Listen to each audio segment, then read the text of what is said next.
कोरियाको E7 भनेर जुन तपाईहरुले हिजोदेखि समाचार लेखिरहनु भएको छ, यो बिल्कुलै भ्रम र यो मन्त्रालयसँग कुनै पनि सम्बन्ध नभएको र मन्त्रालयले बनाएका कार्यविधिहरूलाई हामीले कार्यदल बनाएर यसलाई पुनर्मूल्याङ्कन छलफल र यो प्रधानमन्त्री ज्यूले नै तपाईको यो 2080 पुस 24 गते नै जस्तो लाग्छ उहाँले पनि एउटा निर्देशन दिइसकेको बुदामा पनि पर्छ।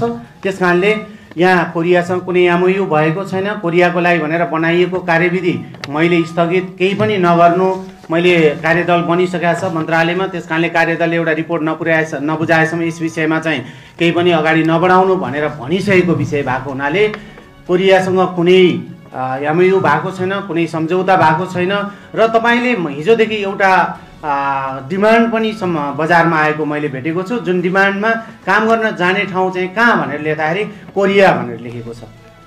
हामी समाचार लेख्ने बेलामा यति त विचार गरौँ न, कोरियामा काम गर्न जाने हो र कोरियाको त कुनै कम्पनीमा जाने होला, कोरियाको कुनै एरियामा जाने होला, अनि त्यो त्यतिसम्म त हामीले हेर्न सक्छौँ नि। त्यसकारणले त्यसमा कुनै सत्यता छैन।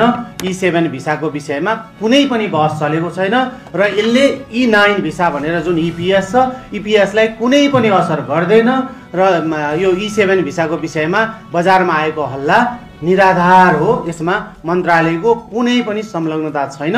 यसमा जनतालाई बुझाइदिनको लागि, नागरिकहरूलाई बुझाइदिनको लागि म अनुरोध गर्न चाहन्छु। आजै पनि मलाई थुप्रै म्यासेजहरू आएर तपाईको चाहिँ मेन पावर व्यवसायीहरूले 17 लाख 20 लाख लिन थाल्नुभयो भन्ने विषयसम्म आएको छ। बरु तपाईहरुले पनि अध्ययन गरेर यस्तो कुराहरू भयो भने लिएर आउनुहोस्, हामी कारबाहीको लागि अगाडि बढाउँ।